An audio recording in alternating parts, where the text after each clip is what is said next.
সবাই তো এই মহল্লার লোক নাকি? কথা বল না কেন? এই মহল্লার সব লোক কি এখানে আছেন? আছেন সবাই? সব যদি আসতো আর একটু বেশি হতো না? কথা কন না কেন? বন্ধুরা আমার, মাহফিলে যদি নাই আসবেন তো মাহফিল দেওয়ার দরকারটা কি ছিল? রাস্তাঘাটে তো এমন নয় ওই দূর থেকে লোকজন এখানে আসবে, আসার মতো পরিস্থিতিও নাই। মাহফিল তো আপনাদেরই করতে হবে, ঠিক না ভাই? ঠিক। তারপরেও আলোচনা লম্বা সময় হয়ে গেছে, ঘড়ির কাঁটা ঘুরতে ঘুরতে এখন প্রায় রাত 12টা বেজেই গেছে। এখন আমি আর লম্বা আলোচনা করব না।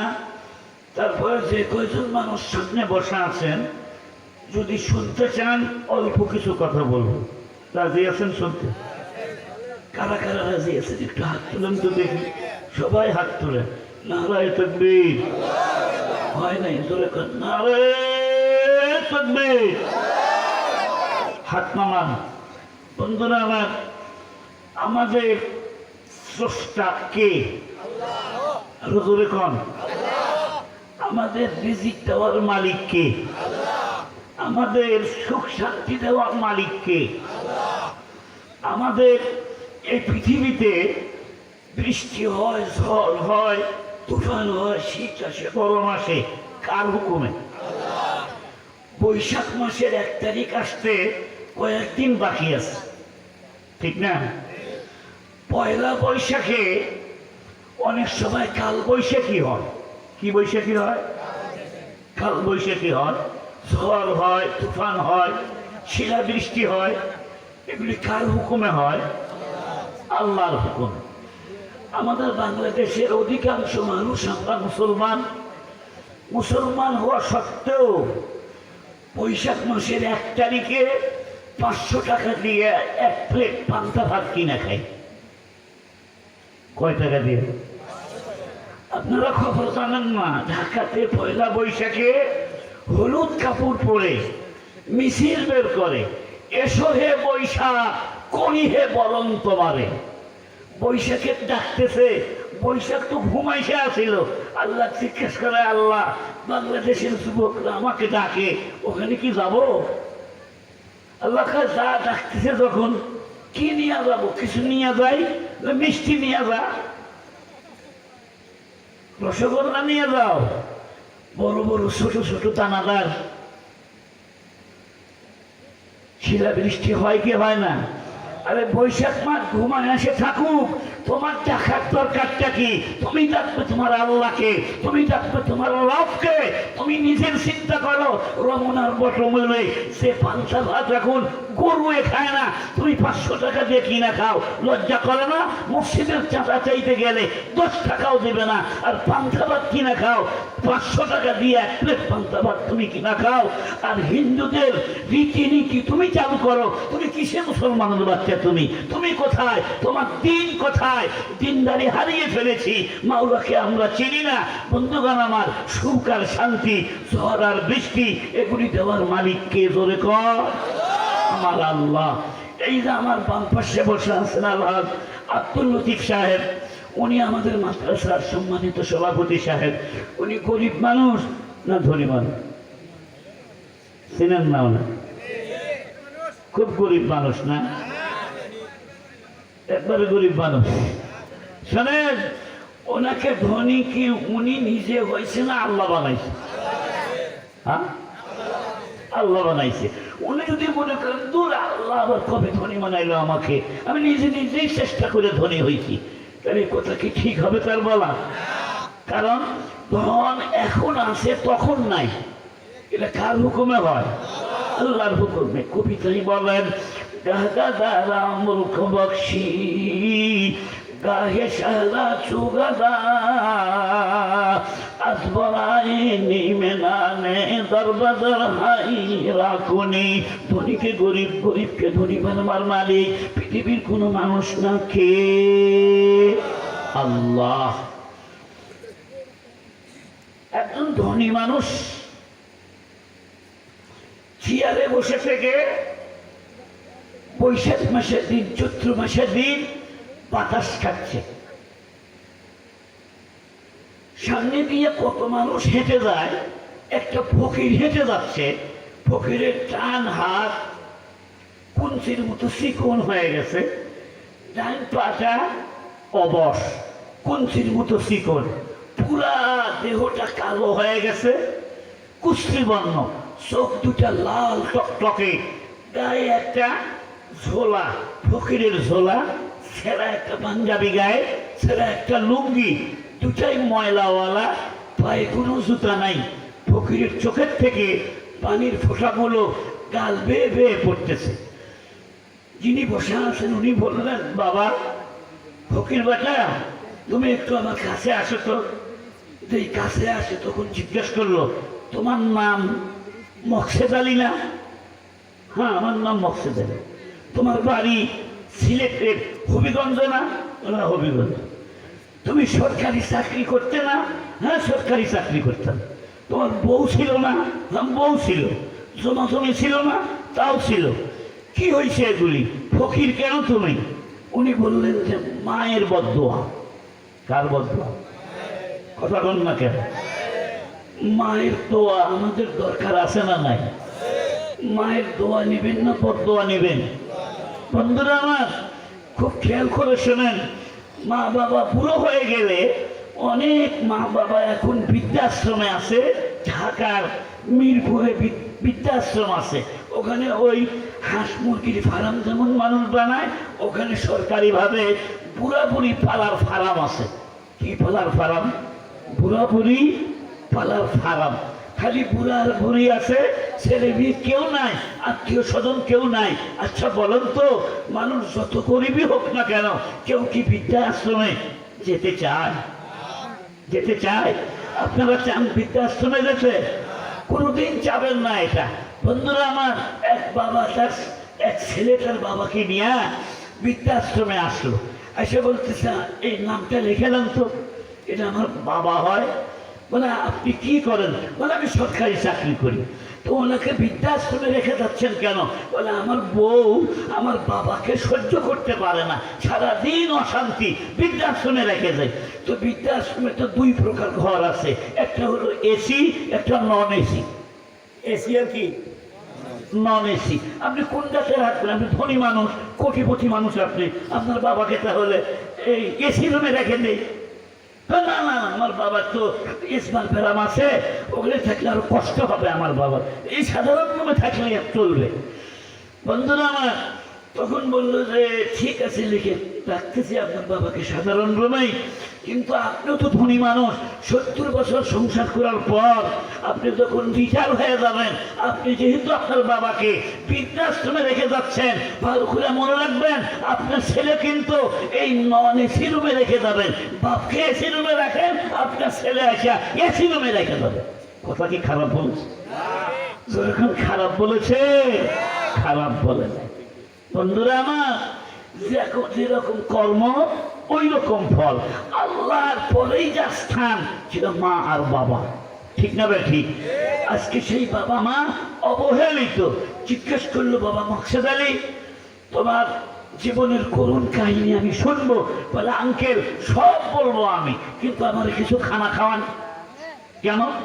3 দিন হলে আমি ভাত খাই না, আমি অনাহারে। কেটে রে, খিচুড়ি আছে সবার, ওরা বসে আছে কে? খিচুড়ি নাই তো।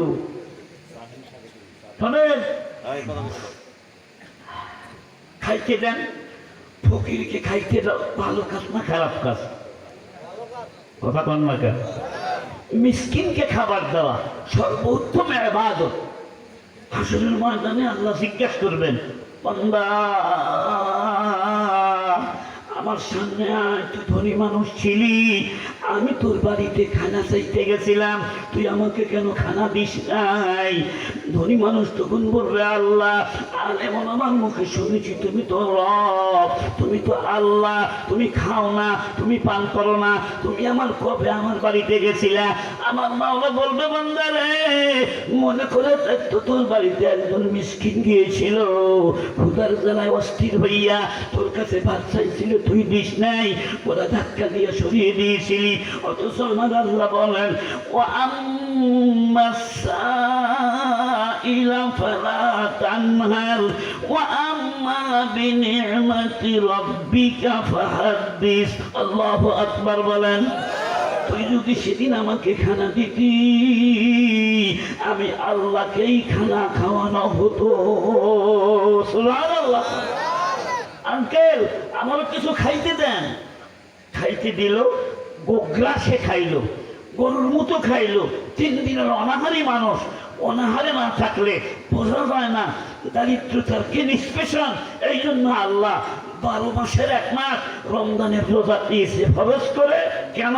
বেলা যখন 3টা বাজে না খায় থেকে 4টা বাজে মেজাজ তখন ঠং হয়ে যায়, পেটে ক্ষুধা লাগে, তখন বোঝে আসে হায় রে আমি তো পুরো 1 দিনও না খায় নাই, আর ওই গরিবরা 2 দিনও না খায় থাকে, 3 দিনও না খায় থাকে, তাদের কি কষ্ট। ওই গরিবের কষ্ট বুঝাবার জন্য আল্লাহ রমজানের রোজা ফরজ করেছে। নিয়ত আছে তো থাকার? কার কার নিয়ত আছে? 2টা করে হাত তুলে দেখান তো দেখি। নারায়ে তাকবীর।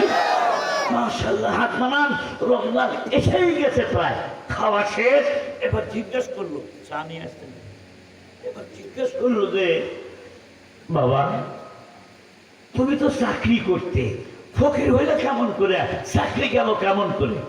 বলে আঙ্কেল আমি তো আগেই চাকরি পাই নাই। আমি যখন মায়ের কোলে, আমার বয়স যখন 6 মাস। কয় মাস? আমার চাচাও নাই, আমার ফুফুও নাই। আমার বাবার মা ছিল, হঠাৎ রোড অ্যাক্সিডেন্টে আমার বাবার মরার সংবাদ আসলো। আমার বয়স যখন 6 মাস, আমি যখন মায়ের কোলে।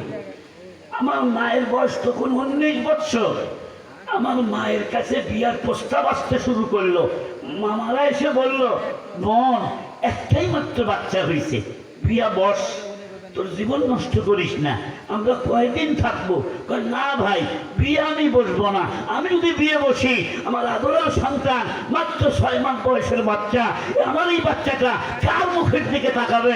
আমি বাচ্চার মুখের দিক তাকায়া আমার জীবন শেষ করব, আমি নিজে কষ্ট পাবো, আমার বাবুরে কষ্ট দিব না। সুবহানাল্লাহ বলবেন না একটু? মায়ের মনে দয়া মায়া আছে না নাই? কারণ দুনিয়ার সব মানুষ মানুষকে ভালোবাসে স্বার্থের জন্য। শ্বশুর জামাইকে ভালোবাসে স্বার্থের জন্য, ঠিক না ভাই? শাশুড়ি জামাইকে মুরগার রান খাওয়ায়, এটাও স্বার্থের জন্যে। ভাই ভাইকে ভালোবাসে, তার মধ্যে স্বার্থ আছে। একমাত্র নিঃস্বার্থ ভালোবাসা একজনের, তিনি কে? আর তিনি কে? মা। মায়ের ভালোবাসার মধ্যে কোনো স্বার্থ নাই। মা যদি কষ্ট পায় তবু ছেলের সাথে বিরক্ত হয় না, ঠিক না ভাই? ঠিক। আমরাও যখন বুড়ো হয়ে যাব, আমরা যদি বাপ মার সাথে ভালো ব্যবহার করি, তাহলে বুড়ো হওয়ার পরে মানুষ শিশু সুলভ আচরণ করে। বন্ধুরা আমার, ওই সময় যদি আমরা সন্তানের কাছ থেকে ভালো ব্যবহার পাই, শান্তি পাবো। খারাপ ব্যবহার পাইলে মনটা নষ্ট হয়ে যাবে। আঙ্কেল শোনেন, আমি বড় হলাম, আমার মা একটা ভুল করলো। মা যদি আমাকে আলেম বানাইতো, কোরআন পড়াইতো, সুবহানাল্লাহ কোন, আমি কোরআন জানি না, কোরআন পড়তে পারি না, আল্লাহর কোরআন কেমন দেখা যায় তাও আমি জানি না।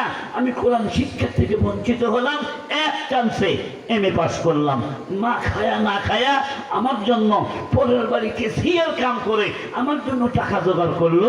পাস যেদিন করলাম, বাড়িতে এসে মাকে বললাম মা পাস করেছি। পাস করলেই তো হবে না, চাকরি না হলে পাশের কি দাম আছে? কথা কন না কেন? বন্ধুরা আমার চাকরিও হয়ে গেল, 1 মাস চলে গেল। ভাইরা আমার, এই ছেলে 1ম মাসের বেতনও পাইল। মায়ের কাছে খুশি হয়ে এসে বলতেছে মা আমি বেতন পাইছি আজকে। মা তুমি দোয়া করো। দোয়া করি আমি, তুই এখন একটা বিয়ে কর। মা বিয়ে তো করবই, তোমার ইচ্ছা কি? বলে বাবা আমি দেখে শুনে একটা নামাজি, দিনদার, পরহেজগার, পর্দানিসীন বউ দিয়া আমি বাড়ি উজ্জ্বল করবো। সুবহানাল্লাহ খান। ছেলে বলে মা আমার পছন্দের একটা মেয়ে আছে। পছন্দের একটা? আমার কলেজে একসাথেই পড়ছি, চাকরি একসাথেই হয়েছে, ভালোবাসা অনেক আগের থেকেই। তুমি যদি মত দাও তাহলে আমি বিয়েটা করতে পারি। এইরকম ছেলে বাংলাদেশে 2-4 ডজন আছে না নাই? জোরে কন্যাকে আছে না নাই? আর আমি অসুস্থ দেখে আপনারাও অসুস্থ, আছে না নাই? পাইকপাড়া নাই, সিরাজগঞ্জে নাই, বাংলাদেশে নাই, ওরা সব আমেরিকাতে আছে। খালি বাপমার কথা অমান্য করে কোর্ট ম্যারেজ করে, আছে না নাই? বন্ধুরা আমার, এবার ছেলে বললো যে মা আমি ওকে বিয়ে করব। ঠিক আছে বাবা, আমাকে দেখাও, আমি পছন্দ করি। আমি মায়ের যদি পছন্দ হয় তোকে অবশ্যই বিয়ে করাবো, তোর মনে আমি আঘাত দিব না।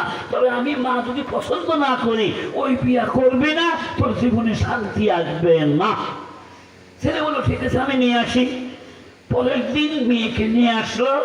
মেয়ের মাথায় কাপড় নাই। কাপড় বাংলাদেশের সব মেয়েরা মাথায় কাপড় দিয়ে মার্কেটে যায়। বাংলাদেশের সব মেয়েরা মাথায় কাপড় দিয়ে অফিস করতে যায়। বাংলাদেশের সব মেয়েরা মাথায় কাপড় দিয়ে বাইরে বের হয়। অধিকাংশ নারীরা রাস্তায় বের হচ্ছে, এদের মাথায় কাপড় থাকে না। কথা বলতে হবে, ঠিক না ঠিক? বন্ধুরা আমার, মেয়েটা আধুনিকা, শাড়ি পরছে নাভির 3 আঙ্গুল নিচে। নাউজুবিল্লাহ বলবেন না? মাথায় তো কাপড় নাই গায়ে। ছেলের হাত ধরে রঙ্গ করতে করতে আসতেছে, মনে হয় যে শ্বশুর বাড়ি পায়ে গেছে। মা এটা লক্ষ্য করলো, এটা মুসলিম নারী না হিন্দু নারী? এর তো বোরখাও নাই। এ আমার ছেলের সাথে চাকরি করে, আবার আমার ছেলের হাত ধরেছে। আমার ছেলের হাত ধরেছে বিয়ার আগেই কাছে আসলো। মা এই যে তোমার আমার পছন্দের বউ, তুমি একটু মত দিলেই বিয়া হও। মনে রাখবেন, যেই ছেলে আর যেই মেয়ে মা বাবার কথা অমান্য করে, মা বাবার কথা অমান্য করে বিয়ে করেছে, লাভ ম্যারেজ করেছে, শতকরা 90 নয়, শতকরা 98 জন দম্পতির জীবনে শান্তি হয় নাই। শান্তি দেওয়ার মালিক কে? বলেন কে? শুধু বলেন রেজাল ওয়ালিদি রেজাল্লাহ ওয়া সাখাতুল ওয়ালিদি সাখাতুল্লাহ। বাপ মা খুশি, আল্লাহ খুশি। বাপ মা বেজার, আল্লাহ বেজার। তুমি যখন লাভ ম্যারেজ করলে বড় লোকের কন্যা, একটা গরিবের ছেলের হাত ধরলে যখন তুমি, তোমার মা মনে কষ্ট পাইছে, বাবা মনে কষ্ট পাইছে। মা বাবাকে কষ্ট দিয়া তাহাজ্জুদ পড়িয়াও পার পাইতে পারবা না। রঙিন স্বপ্নের কথা ভুলে যাও। এই যৌবন মানুষের চিরকাল থাকবে না, এই রক্ত গরম মানুষের চিরকাল থাকবে না। তুমি একদিন বাবা হবে। তুমি যেমন বাইর হইয়া গেলে, তোমার মেয়েও বাইর হইয়াই যাবে। আরো আসতে পান, ঠিক না বেঠে? মন খারাপ করতেছেন আপনারা? বন্ধুরা আমার, ইসলাম না মানার কারণে আজকে এই অবস্থা। মা বলল খোকা শোন, আমি একটা মুসলিম নারী, আমি গরিব হতে পারি, জীবনে কোনোদিন রমজান মাসের রোজা নষ্ট করি নাই। সুবহানাল্লাহ বলেন। বাংলাদেশে এমন গরিব আছে পান্তা ভাত খায় রোজা রাখে, রোজা নষ্ট করে না। আবার এমন ধনী ছেলেরা আছে ভাতের অভাব নাই, খাদ্যের অভাব নাই, টাকার অভাব নাই, এসি রুম আছে, রমজান মাসে রোজা থাকে না। এমন ছেলে বাংলাদেশে 2-4 ডজন আছে না নাই? সিরাজগঞ্জে নাই মনে হয়? সিরাজগঞ্জ আছে। লাল পর্দার ভিতরে বসে বসে রমজান মাসে খায়। ওরা তো হালাল খাদ্য খায় না, ও শুয়োরের গু খায়, কুত্তার গু খায়, শুয়োরের মাংস খায়। ওটা যেমন হারাম, এটাও হারাম। তুমি জোয়ান হইয়া রোজা থাকবা না, এটা আল্লাহর হুকুম অমান্য করলে 11 মাস তোমার দেহে ভাইরাস ঢুকেছে, চর্বি ধরেছে। 1 মাস রোজা থাকবে, ভাইরাস দূর হবে, জ্বর ভালো হবে, ক্যান্সার ভালো হবে, করোনা ভালো। করোনা দেখে ভয় পাও, রোজা থাকো, আসবে না করোনা তোমার কাছে। আল্লাহু আকবার বলেন। সেই লোকটা 5 বার হাত ধোয়, 5 বার ওযু করে, এই লোকের কাছে করোনা আসতে পারে না। আরে ভাই, করোনা তো একটা ছোট জিনিস, যেটা অনভিজ্ঞ যন্ত্র দিয়া দেখতে হয়, এটা মানুষের তৈরি না। তুমি মাইক হাতে নিলা আর বললা আমরা বাংলাদেশের মানুষ করোনার চাইতে বেশি শক্তিশালী, দেখায় দিতেছে শক্তি তোমার বেশি না আল্লাহর বেশি। জোরে বলতে হবে, ঠিক না বেটি? কথা বলার হুঁশ পান না, মাইকটা পাইলে আমরা বক্তারা বেহুশ হয়ে যায় যে মই কি হনুরে, মই কি না ভাই। সব জায়গায় সব কথা চলে না, আল্লাহ নিয়ে সব কথা চলে না। দল যেটাই করেন আপনি, আল্লাহর বিরুদ্ধে কথা বলা যাবে না, নবীর বিরুদ্ধে কথা বলা যাবে না, কোরআনের বিরুদ্ধে কথা বলা যাবে না, ঠিক না বেঠে? আপনি আওয়ামী লীগ করার অসুবিধা নাই, বিএনপি করার অসুবিধা নাই, আপনি সে দলই করেন না কেন, আগে আপনাকে ঠিক করতে হবে আপনি কিসের বাচ্চা, হিন্দুর বাচ্চা না মুসলমানের বাচ্চা। মুসলমানের বাচ্চা যদি হয়ে থাকেন, আপনার মা বাবার বিবাহ যদি কোরআন মোতাবেক হয়ে থাকে, আপনাকে চিন্তা করতে হবে কোরআনের বিরুদ্ধে, আল্লাহর বিরুদ্ধে একটা শব্দ উচ্চারণ করা যাবে না। বলেন না, ঠিক না ঠিক? আমি কি কথাটা রাজনীতি বললাম? এটা কি রাজনীতি? এটা ইসলাম নীতি। আমি মুসলমান, আমি মুসলমানের সন্তান, আমার পরিচয় হচ্ছে আমি মুসলমানের বাচ্চা। এরপরে আমার অন্য পরিচয়, আমি বাঙালি, আমি মিশরি, আমি চায়না, আমি অমক, আমি তমক, কিন্তু আমার প্রথম পরিচয় আমি কি মুসলমান। মুসলমান হওয়ার কারণে কি ঠকা হয়েছে বাবা? ঠকা হয়েছে? আমরা করোনার চাইতে শক্তিশালীতে বললো, এ ভাইরা আমার, আরে করোনা এমন একটা জিনিস, তোমার চাইতে বড় মাপের বাচ্চা নমরুদ আলাইহিস লানত সারা বিশ্বের বাচ্চা ছিল, ওকে সাইজ করছে আল্লাহ ছোট্ট একটা বাহিনী দিয়া, ল্যাংড়া মশা দিয়া। কি মশা? সুস্থ মশা না, ল্যাংড়া মশা। ল্যাংড়া এক মশার কামড়ে নমরুদের কুফাকার জাহান্নামে চলে গেছে। আর তখন মানুষ বলল আমরা করোনার চাইতে শক্তিশালী, আমরা মোকাবেলা করব। আল্লাহকে শুনে নাই সে কথাটা? মশা তো দেখা গেছে, আল্লাহকে বসে থাক, চুপ কর, আমি পাঠাচ্ছি আমার সেনাবাহিনী। ওমা ইয়ালামু জুনুদা রাব্বিকা ইল্লা হু। আল্লাহু আকবার বলেন। আল্লাহর সেনাবাহিনী কত দুনিয়ার মানুষ জানে না। আল্লাহর সেনাবাহিনীর এক নাম হলো করোনা। আল্লাহ করোনা পাঠাইলো আমেরিকায়, সুপ্রিম পাওয়ারের দেশ আমেরিকা। চীন, জাপান প্রথমে চীনে আসলো কেন? চীনেই মুসলমানদের প্রতি অত্যাচার বেশি হচ্ছিল। রোগের মুসলমানদের যে শাস্তি চীন দেশের মানুষ দিচ্ছে, ওই ভিডিও সিন যদি আপনি দেখেন, আপনি চোখে পানি রাখতে পারবেন না। হাত বেঁধেছে, পা বেঁধেছে, হাজার হাজার নারী পুরুষের উলঙ্গ করেছে, টর্চারিং করা হচ্ছে। অপরাধ কি? তারা কেন করেছে? লা ইলাহা ইল্লাল্লাহ। আসলো করোনা, আমরা মনে করলেন এটা কোনো ব্যাপার, বাস সারা বছর ভালোই চললো, করোনাকে বেশি আসিল। এখন আবার শোনা যাচ্ছে যে একদিনে 50 জন মরছে। আচ্ছা ভাই, এ পর্যন্ত করোনা যত মানুষ মরছে, এ পর্যন্ত কোনো মরনা সব মরছে, কোনো হাফেজ সব মরছে, কোনো মুয়াজ্জিন সব মরছে? শোনেন খুব ভালো করে, কোনো গরিব মানুষ, বেশি গরিব মানুষ মরছে, কোনো সুইপার মরছে। এই সুইপাররা ড্রেন পরিষ্কার করে, ধর্মও ঠিক নাই, ওরা সবসময় ময়লা লারে। করোনা হলেও অনেক আগে হওয়া লাগবে। তা না, এসি রুমে থাকে, মুখে মাস্ক লাগায়, হাতে গ্লাভ লাগায়, এরপরে কারোর সাথে মুসাফা করে না, হ্যান্ডসাপ করে না, তারাই ধরে ধরে আগে বসছে। ঠিক না বেশি? একটা লোক পুরুষ মানুষ হয়ে নাচতো, গান গাইতো, সে নামটা আছে তো জ্যানসন নাকি একটা নাম আছে, যে মাইকেল জ্যাকসন। ও নিয়োগ করছিল 150 বছর বাঁচল। কয় বছর? কথা কন নাকি আপনারা? মাইকেল জ্যাকসন আছে, কয় বছরে মারা গেছে বলতে পারেন কেউ? 50 থেকে 53 বছরে মাইকেল জ্যাকসন মারা গেছে। হাতে গ্লাভ লাগাইলো, মুখে মাস্ক লাগাইলো, ব্যক্তিগত ডাক্তার, অন্য কোনো ফার্মেসির ওষুধ খায় নাই, তার জন্য আলাদা ফার্মেসির আলাদা ওষুধ খাইছে। এমন ঘরে থাকছে যে ঘর পুরো অক্সিজেন করা, বাথরুমে গেছে সেখানে অক্সিজেন করা, যেখানে গেছে কারোর সাথে হাত মিলায় নাই। বন্ধুরা আমার, চ্যালেঞ্জ করেছিল আমি 150 বছর বাঁচতে চাই। 150 100 মাইনাস 50 কাজ, কখন মরছে, ডাক্তারও করে না, ঘুমাইছে, মরে আছে। কার হুকুম? আরো জোরে বলতে হবে, কার হুকুম? উপায় নাই। এই মরণটা যদি না থাকতো, নাস্তিকের বাচ্চারাও আরো গালি দিত আমার আল্লাহকে। মরণ আছে দেখাটাই মানুষ মানে না। মরণ আসবে কি আসবে না? বন্ধুরা আমার, তাই আরজ করতেছিলাম, সামনে রমজান আসতেছে, করোনার ভয় করেন না। করোনা কার হুকুমে আসে? নাকি আমেরিকা পাঠাইছে, চীন পাঠাইছে, ওই বিমান বন্ধ করে দাও, অন্তিম নিয়ে আসবো, ভয়ে নিয়ে আসবো। আরে মিয়া, বিমান ছাড়াও করোনা পাঠানোর ক্ষমতা আমার আল্লাহর আছে না নাই? আইনামা তাকুনু ইউদরিকুমুল মাউতু ওয়ালাউ কুনতুম ফি বুরুজিন মুশাইয়াদা। আল্লাহু আকবার বলেন।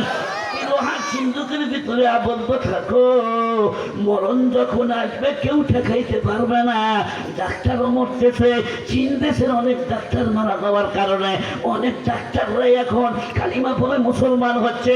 শুধু মুসলমান হচ্ছে তাই না, আজকের নতুন জরিপে দেখলাম গোটা ওয়ার্ল্ডের ভিতরে, গোটা বিশ্বের ভিতরে প্রতিদিন গড়ে ৮,৫০০ মানুষ কালিমা পড়ে হচ্ছে মুসলমান।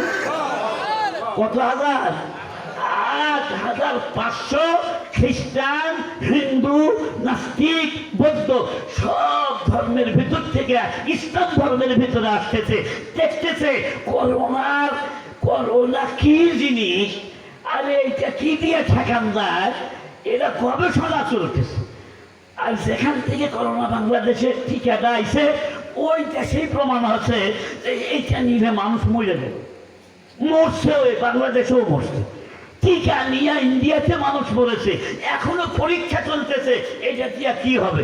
টিকা নিছে, করোনা ধরছে। তারপর করোনা এসে, আসসালামু আলাইকুম। ওয়ালাইকুম আসসালাম। লোকটা কয়ে যে ভাই আপনি তো বলে আমি করোনা, আমি টিকা নিছি। টিকা নিয়ে তাদের মধ্যে শুয়ে থাকেন, অসুবিধা নাই। টিকা শুনতেই ধর্ম তোমার ক্ষমতা আছে না নাই? করোনা ফরোনা কিচ্ছু নাই বলি, আল্লাহকে ভয় করুন, হিসাব মতো চলুন, এখনই মৃত্যুর জন্য রেডি হয়। আল্লাহ করোনা দিয়েও মারতে পারে, একবার অ্যাক্সিডেন্ট করে মারতে পারে, হার্ট ফেল করে মরে যাবে। তো কি হয়েছে? স্ট্রোক। কি করছে? কি স্ট্রোক কিটা জানেন? আজরাইলের ভ্যাংসান। আজরাইল খেলে এই আজরাইলের চেহারা দেখার সাথে সাথে বাস স্ট্রোক। ওই রাজধানীর ধমকানি, বাপ চেহারা, আর জান খানদানি শুরু করলে তো অবস্থা খারাপ হয়ে যাবে। বন্ধুরা আমার, এই জন্য বলি, মৃত্যু করে মুসলমান ভয় করে, কারণ ভয় করলেও মরা লাগবে, না করলেও, নামাজ পড়লেও মরতে হবে, গান শুনলেও মরতে হবে, আল্লাহর পক্ষে থাকলেও মরতে হবে, আল্লাহর বিপক্ষে গেলেও মরতে হবে, সাহায্য করলেও মরতে হবে, আর আল্লাহর বিরুদ্ধে কথা বললে তাকেও মরতে হবে। মরা ছেড়ে যখন পথ নাই, বলা যখন লাগবেই, মুসলমান হয়ে মরতে চাই। রাজি আছি ইনশাআল্লাহ? আমরা বাংলাদেশে যদি কাউকে বেঈমান বলি, সে কি খুশি হয়? খুশি হয়? বলে আপনার ইমানদার, বলে হ্যাঁ আমরা ইমানদার। আপনারা ইমানদার না? কথা বল না কেন? আমরা ইমানদার না? কারা কারা ইমানদার একটু হাত তুলে তো দেখি। আমরা ইমানদার, আলহামদুলিল্লাহ। আলহামদুলিল্লাহ বলেন। হাত নামান। এখন যদি বলে যে ইমান, এক জায়গায় চলে যা, আপনি কি খুশি হবে? নামাজ না পড়লেও ইমানদার, রোজা না থাকলে ইমানদার, মাগিবাজি করে তাও ইমানদার, ফাঁকিবাজি করে তাও ইমানদার, বাপে কম দেয় তাও ইমানদার, শস্যের মধ্যে ভেজাল দেয়, তেলের মধ্যে ভেজাল দেয়, মানুষের বউ ভাড়ায় নিয়ে আসে তাও ইমানদার, জমি দখল করে তাও ইমানদার। ওকে বেঈমান বলে দেখেন, ও খেতে যাবে। আমি ইমানদার। ইমানদার করে কি খুশি, যে গুণ তার মধ্যে নাই সে কথা বলে খুশি, আর সত্য কথা বলে বেজার হয়। বন্ধুরা, মানে ইমানদার কাকে বলে? قال رسول الله صلى الله عليه وسلم المؤمن من أمنه الناس على دمائهم وأموالهم। মুমিন কাকে বলে? যার প্রতি কাফেরও বিশ্বাস করে, ইমানদারও বিশ্বাস করে, মা বিশ্বাস করে, বাবা বিশ্বাস করে, স্বামীর উপরে বউ বিশ্বাস রাখে, বউয়ের উপরে স্বামী বিশ্বাস রাখে। আমি জিজ্ঞাসা করতে চাই, বর্তমান বাংলাদেশে সব নারী কি তার বউকে বিশ্বাস করে? বিশেষ করে দুইজনে যদি চাকরি করে কারো উপর কারো আস্থা নাই। কথা কন না, কারো উপর কারো বিশ্বাস নাই। বলে এখন বলে 6টা, তুমি এই সময় অফিস থেকে আসলে বউ তখন বলে যে এটা আমার ইচ্ছা, তুমি বেতন পাও কত? 10,000। আমি ভাই 15,000। তোমার কথা মতো আমি চলবো নাকি? তুমি এতক্ষণ কোথায় ছেলে? স্বামীর মনে সন্দেহ, আর বউ সন্দেহ করে স্বামীকে। এক স্বামী স্ত্রী, স্বামী চাকরি করে, বউ চাকরি করে না, 2 ছেলে। এখন যখনই স্বামী বাড়িতে আসে তখন লক্ষ্য করে আগে চাকরির আগে যেমন হাসি খুশিতে থাকতো, এখন তো ওই রকম কিছু না, মন মরা হয়ে থাকে, জামা খুলেই শুয়ে পড়ে, আমার সাথে ঠিক মতো কথা কয় না, মনে হয় কোনো ভেজাল আছে। ইমাম সাহেবের কাছে বলতেছে, হুজুর আমার স্বামীর একটা তাবিজ দেন। কিসের? আমাকে একটা তাবিজ দেন। কিসের তাবিজ? বলে আমার স্বামী যেই অফিসে চাকরি করে ওই অফিসে যুবতী মেয়েরাও আছে, ওদের সাথে কথা বলতে হয়, ওদের সাথে শেয়ার করতে হয়, না জানি আমার স্বামীর মন যদি নষ্ট হইয়া যায়, যদি ওই সমস্ত মেয়েদের প্রেমে পড়িয়া যায়, যদি এই বয়সে মেয়েকে বিয়ে করে আমার সংসার ভাঙ্গা যাবে, একটা তাবিজ দেন। আবার কিছুক্ষণ পরে স্বামী এসে করে, হুজুর আমার একটা তাবিজ দেন, আমি চাকরি করবার যাই, আমি বউ বাড়ি থিয়া যাই, না জানি আমার বউ কি করে, আমি তো জানি না, আমার ছন্দ ছন্দ লাগে, আমার বউ রসগোল্লার মতো, আমার বউ আঙ্গুরের মতো, মানুষের দেখলে খালি লোক করে। ও হুজুর একটা তাবিজ দেন, আমার পাশের বাজারে একটা মেয়ে বাড়ায় গেছে, আমার বউ যদি বাড়ায় যায়, এই 2 ছেলে নিয়ে আমি কি করব? হুজুরে কেউ তাবিজ দিয়েছেন, আমি জিজ্ঞাসা করতে চাই এই 2 জনই তাবিজ নেওয়ার কারণটা কি? স্বামীও বউকে বিশ্বাস করে না, বউকে স্বামীকে বিশ্বাস করে না, কারো উপর কারো আস্থা নাই। এটা কি প্রকৃত মোমেন? মোমেন? মোমেন কাকে বলে? স্বামীও বউ বিশ্বাস করবে, বউ স্বামীকে বিশ্বাস করবে। বউ বিশ্বাস করে না কেন? নিজের চোখে দেখছে, মোটরসাইকেল চালায় না, তার পিছনে আর এক মেয়ে মানুষ বসে আছে, তার বোরখাও নাই, পর্দাও নাই, ব্রেক যখন করে গায়ে গায়ে ঠেসা লাগে, ধাক্কা লাগে। একদিন জিজ্ঞেস করছে স্বামী, আপনি মাই গেল কি মোটরসাইকেল চলে, আপনার মন খারাপ হয় না? কিচ্ছু হয় না, কিছুই হয়। কথা কন না, ওর বল কিছুই হয় না। যার কিছুই হয় না এই দাবি সে করে যে মেয়ে মানুষের বুক আমার পিঠের সাথে লাগছে 10 বার, আমার কিছুই হয় না। হয় ও মিথ্যাবাদী, নইলে ও এনভাইলেট রুগী, ওর হারবালের দোকানদারের কাছে যাইতে হবে, ধরে কথা বলতে হবে, ঠিক না ভাই? ঠিক। আমার খুব ভালো করে মনে রাখবেন, নারীর স্পর্শে গেলে আগুন জ্বলবে, মোমের কাছে আগুন গেলে মোম গলবে, মোমের কাছে ঘি নিলে ঘি গলবে। এই জন্য আমার আল্লাহ বললেন না 14 জন মেয়ে মানুষ ছাড়া অন্য মহিলাদের সাথে খোলামেলা দেখা সাক্ষাৎ করা যাবে না। 14 জন মাইনাস কেন? আপনারা জানেন একটা লোক যদি রোগী হয় তার ব্লাড শর্ট হয়। ব্লাড মানে কি? জোরে কন। ও রক্ত দিতে হবে 3 ব্যাগ। হাসপাতালে গেছেন, আর একজন বলল আমি রক্ত দেবো, কইলেই কি তার গায়ের থেকে রক্ত নিয়ে এই রোগীর গায়ে দেয় না, পরীক্ষা করে, 2টার রক্তই পরীক্ষা করে, আপনার কোন গ্রুপ আর এর কোন গ্রুপ। যদি দেখে এটা এই বি গ্রুপের রক্ত আর এটা এ গ্রুপের রক্ত, তখন কি দিবে? যদি দেয় অন্য গ্রুপের রক্ত দিলে রোগীর শরীর ফুলে উঠবে, ফাইটে যাবে, মারা যাবে। বন্ধুরা আমার, এই জন্য পরীক্ষা না করে দেওয়া হয় না। রক্ত যদি মিল থাকে ওই রক্ত দিলে রুগীও বাঁচে, রুগী তাজা হইয়া যায়। মার বাবা খন। এই জন্য বোন মা বোনের সাথে দেখা করা জায়েজ, হালাল। কেন? বোনের রক্ত আর ভাইয়ের রক্ত এক। কথা বল না, মার রক্তের সাথে ছেলের রক্তের সম্পর্ক আছে। এই জন্য মাকে দেখলে ছেলের উত্তেজনা সৃষ্টি হয় না, বোনকে দেখলে ছেলের উত্তেজনা সৃষ্টি হয় না, ফুফুকে দেখলে ছেলের উত্তেজনা সৃষ্টি হয় না, খালাকে দেখলে ছেলের উত্তেজনা সৃষ্টি হয় না। যখনই 14 বছরের বাইরে কোনো মহিলাকে দেখবে উত্তেজনা সৃষ্টি হবেই হবেই হবে, ঠিক না ভাই? ঠিক। এই জন্য আল্লাহ নিষেধ করে দিলেন যে এক গ্রুপের রক্ত যদি না হয় সেখানে মেলামেশা করবে না, খোলামেলা চলাফেরা করবে না, অ্যাক্সিডেন্টের ভয় থাকবে। বন্ধুরা আমার, আপনারা প্রশ্ন করতে পারেন যে হুজুর আধুনিক যুগ, এখন আমরা অনেক কিছু নেচে দেখি ভাই বোনে আকাম করে ধরা পড়ছে, তাহলে আপনার ওয়াজের কি দাম হইল? হচ্ছে কি হচ্ছে না ভাই বোন? আমাদের দেশে না হলো আমেরিকা হচ্ছে, লন্ডনে হচ্ছে, জাপানে হচ্ছে, ধর্মের বিষয় আলাদা, তাহলে ভাইয়ের রক্ত দা বোনের রক্ত চাই, এই আকামটা হচ্ছে কেন? উত্তর হলো প্রকৃতপক্ষে তারা ভাইও না বোনও না, এক মায়েরই সন্তান, এক মায়েরই দুই ছেলে মেয়ে, কিন্তু যদি ব্লাড টেস্ট করেন দেখা যাবে ওর মা ছিল 2 নম্বরে। কয় নম্বরে? হাসেন খালি, ঘটনা ঠিক, আল্লাহর কোরআন মিথ্যা নয়, আল্লাহ মিথ্যা নয়। অবশ্যই তার মা খেয়ানত করেছে, ওর বাপও জানে না, কেউ জানে না, সমাজের কেউ জানে না। কে জানে? ব্লাডের মিল নাই, রক্তের মিল নাই, এই জন্য বোনের কাছে যায় তার উত্তেজনা জাগতেছে। কেন জাগলো? ব্লাডের মিল নাই, ওটা বোনই না, এই জন্য উত্তেজনা হয়ে গেছে। আপনি বলবেন যে হুজুর অনেক সময় তো দেখা যায় এই ভাই বোনের ভিতরে ভাইও ঠিক আছে বোনও ঠিক আছে, তারপর আকাম হয় কেন? আপনারা জানেন যদি কোনো রুগী ব্লাড ক্যান্সারের রুগী হয়, ব্লাড ক্যান্সার, ওই রোগীর রক্ত দিয়া কি একটা আর এক রোগীর দেওয়া যাবে? দিলে কি হবে? তারও কি হবে?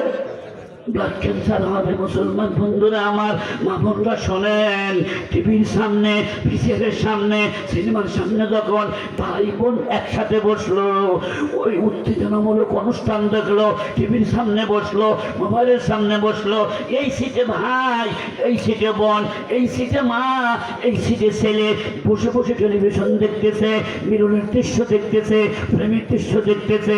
এই দৃশ্যগুলি দেখতে দেখতে ওই ছেলেদের ব্লাড নষ্ট হয়ে গেছে, ব্লাডের মধ্যে ক্যান্সার ধরেছে।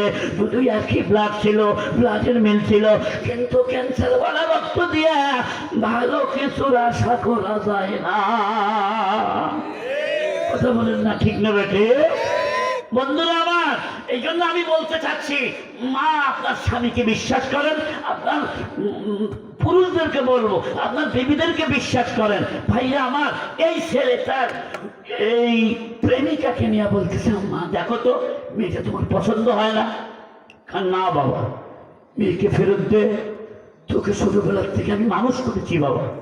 এই মেয়ে মাথার কাপড় দেয় না, এর পেট পিঠ সব বাইর করে আছে, আমি এই মেয়েকে পুত্রবধূ বানাইতে রাজি না, তুই চলে যা এখান থেকে, মেয়েটাকে ফেরত দিয়া। ছেলে চলে গেল, দুইজনে বসে বুদ্ধি করতেছে। মা কি বুঝে?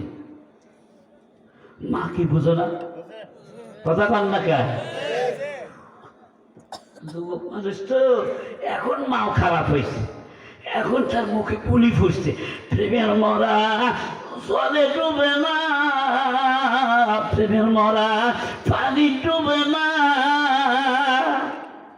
কোন মরা পানি ডুবে? কোনো মরাই তো ডুবে না। কথা কন না কেন? মরাই পানির মধ্যে ভাসায় দিলে ওই ভাসা উঠবে। তবে হ্যাঁ, একটু পার্থক্য আছে, পুরুষ মানুষের কিভাবে ভাসা ওঠে আর মেয়ে মানুষ কিভাবে ভাসা ওঠে। উপর হয় কে? নারী না পুরুষ?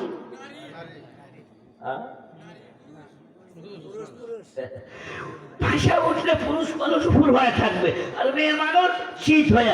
ব্যাগ মরাই কি হয়? মানে জলে ডুবে। ভাই না আমার, এখন শুধু তাই না, আমাদের কাছে চিঠিও লিখতেছে হুজুর প্রেমের বিরুদ্ধে কথা বলেন কেন? প্রেম প্রীতি ভালোবাসা স্বর্গ থেকে আসে, স্বর্গ থেকে আসে প্রেম, স্বর্গে যায় চলে। কে বলে প্রেম প্রীতি খারাপ? আমি বলতেছি প্রেম প্রীতি ভালো, তবে প্রেম করবে বিয়ার পরে, বিয়ার আগে না।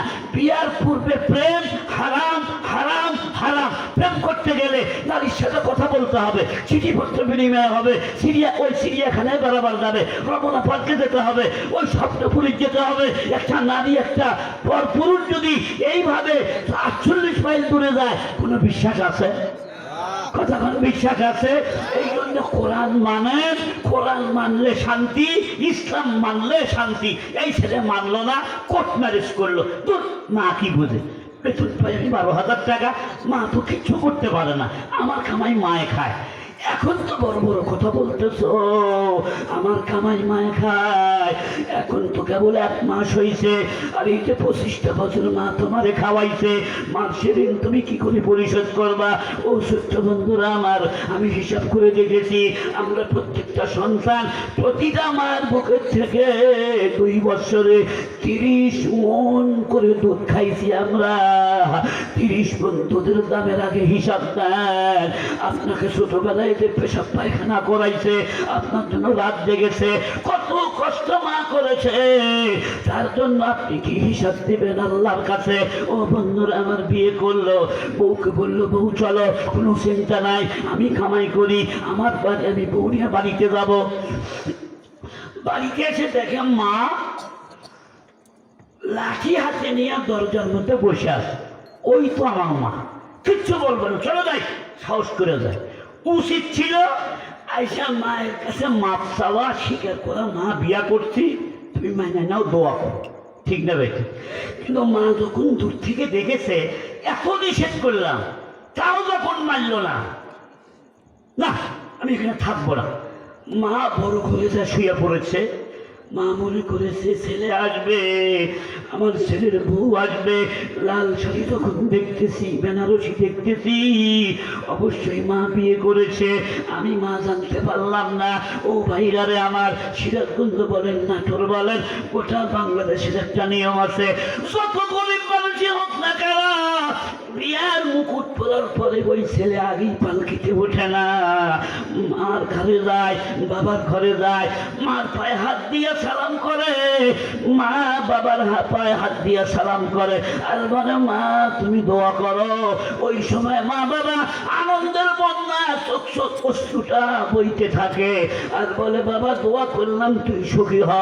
আর এই ছেলেটা MA পাস করার পরে মাকে না জানাইয়া বিয়ে করে যখন বাড়িতে আনলো, গেটের ভিতর দিয়ে ঢুকলো, বাসর ঘরে যখন চলে গেল, রাত যখন 8টা বাজে, বাড়িতে রান্না হয় নাই। প্রতিদিন মা রান্না করে, মায়ের মন আজকে খারাপ। বউ বলতেছে প্রাণের স্বামী আমার যান, মার্কেট থেকে প্যাকেট নিয়ে আসেন। এই ছেলে মার্কেটে যাইয়া, ও আঙ্কেল ও চাচামিয়া শোনেন, এমনি আমার ডান হাতটা অবশ হয়ে যায় নাই, আমি একজন শিক্ষিত সন্তান, আমার বিবেকের দংশন, আমার বিবেক এতই নষ্ট হয়ে গিয়েছিল, বিবেকটা এতই পুষে গিয়েছিল, মার্কেটে গেলাম, আমি 2 প্যাকেট বিরিয়ানি কিনলাম, মার জন্য কিনলাম না, বউকে নিয়ে এসে খাওয়াইলাম, সারা রাত ফুর্তি করলাম, মনে হয় ওই দিন মা রাত্রে ঘুমায় নাই, মার কাছে কেউ নাই। মা মনে হয় ওই রাত সারা রাত কান্দা কান্দা একটা কথা বলেছিল, বাবা মাকসেদ আলী রে, যেদিন তোমার কেউ ছিল না সেদিন ছিলাম আমি, আজকে তুমি বউ পেয়েছো, পর হয়েছি আমি। আঙ্কেল, সকালবেলা উঠলাম, তাও মায়ের খবর নিলাম না, হোটেলে নাস্তা খাইয়া 2 জন অফিসে গেলাম, দেখি মা স্বাভাবিক, কোনো গোলমাল নাই। 1 মাস পরেই আমার বউ বলতেছে, আরে তোমার এই বুড়ি মা আমার কাজে ভুল ধরে কেন, একে বাড়ি থেকে বের করে দাও, পুরো মানুষ ডিস্টার্ব করে কেন। আঙ্কেল শোনেন, এমনি আমার শক্তিটা অবশ্যই যায় নাই, আমি বইয়ের কথা শুনলাম, মার কাছে গেলাম, মা দাঁড়াইয়া ছিল, আমার যে ডান হাতখানা কুঞ্চির মতো চিকন হয়ে গেছে, এটা এমনি হয় নাই, তোমার সমগুরুর আজহার না খোদা, তোমার সমগুরুর আজহার না খোদা, তেরো গিরাজ শক্ত গিরাজ আমার তোরা। আমি একটু দয়া করলাম না, একটু মায়া করলাম না, যে মায়ের বুকের দুধ খাইতে 10 মাস, মায়ের পেটে লাথি দিয়া দুনিয়া আসলাম, সেই মায়ের কান্দের মধ্যে হাত দিয়া আমি এত জোরে একটা ধাক্কা দিলাম, মা দুর্বল, মা শরীরের ওয়েট সহ্য করতে পারলো না, মা মুখ নিচে পড়লো, মার দেহ যখন উপরে পড়লো, মা একটা চিৎকার দিল, আমার বউ সাইড থেকে বললো ওই বুড়ির পিঠের মধ্যে একটা লাথি দাও। ও আঙ্কেল, আমার পায়ের দিক তাকায় দেখেন, যে পা দিয়ে মাকে লাথি দিয়েছিলাম, ওই পায়ের মধ্যে একটা ঘা হয়েছে, ওই গায়ের মধ্যে পোকা দিয়েছে, কত ডাক্তার দেখাইছি ভালো হয় নাই। আমি বইয়ের কথা শুনিয়া আমার ডান পা দিয়া আরো সের চাইতে দামি আমার যে মায়ের পায়ের নিচে সন্তানের বেহেস্ত, সেই মায়ের পিঠের মধ্যে যখন আমি লাথি দিয়ে দিলাম, আমার মার বাকরুদ্ধ, কথা বলে না, চোখের পানি মুছতেছে, মা শুয়েই আছে। এমন সময় আমি আমার ডান হাতটা দিয়া মায়ের চুলের মুঠি ধরলাম, টানতে টানতে নিয়ে গেলাম গেটের কাছে, গেটের থেকে বের করে ধাক্কা দিয়ে বের করে দিলাম, বড় গেটটা বন্ধ করে দিলাম।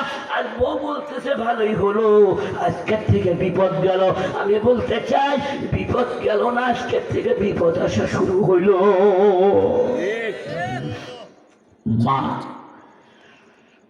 আজ মায়ের মনে যে কষ্ট, মানুষ কষ্ট পাইলে বন্ধুদের কাছে শেয়ার করে, মানুষ যখন কষ্ট পায় বাপের কাছে শেয়ার করে, মায়ের সাথে শেয়ার করে, বিবির কাছে শেয়ার করে।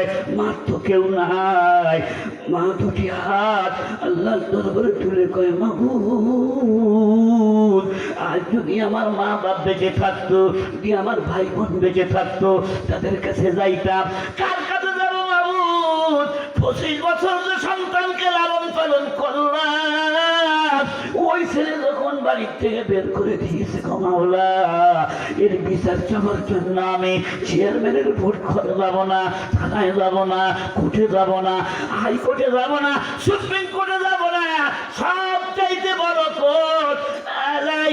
আলাইসাল্লাহু বিআহকামিল হাকিমিন।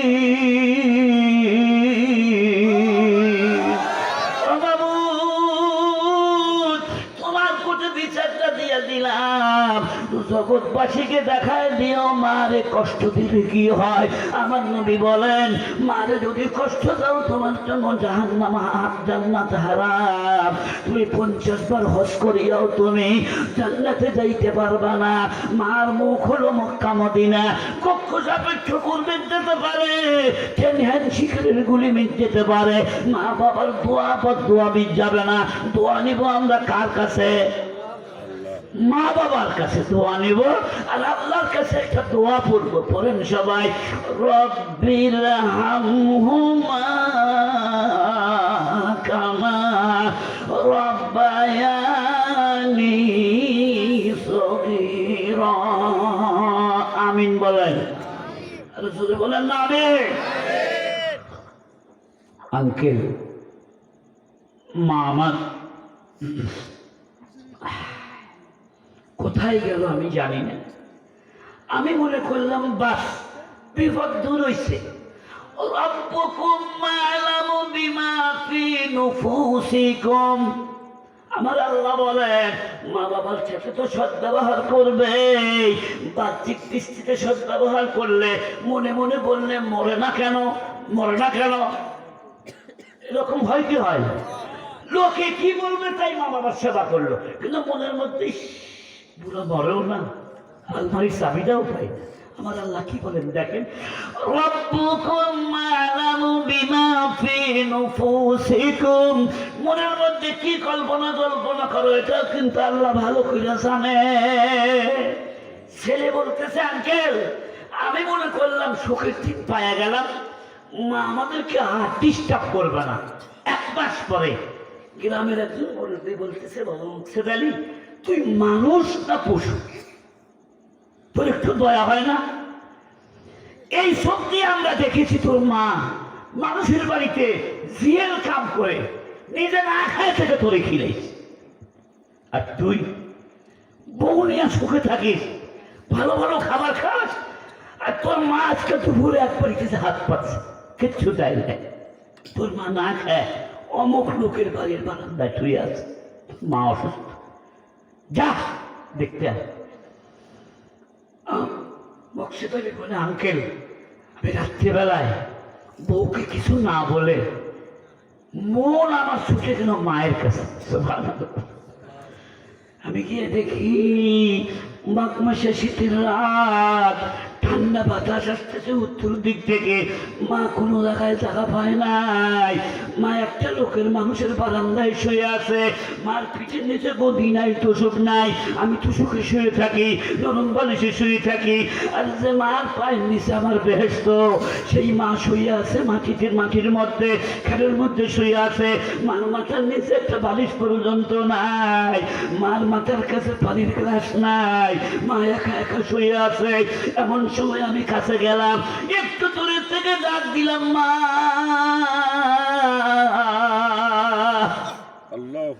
ও বন্ধুরা আমার, পৃথিবীতে যত ডাক আছে, মা ডাকের চাইতে মধুর ডাক পৃথিবীতে আর একটাও নাই।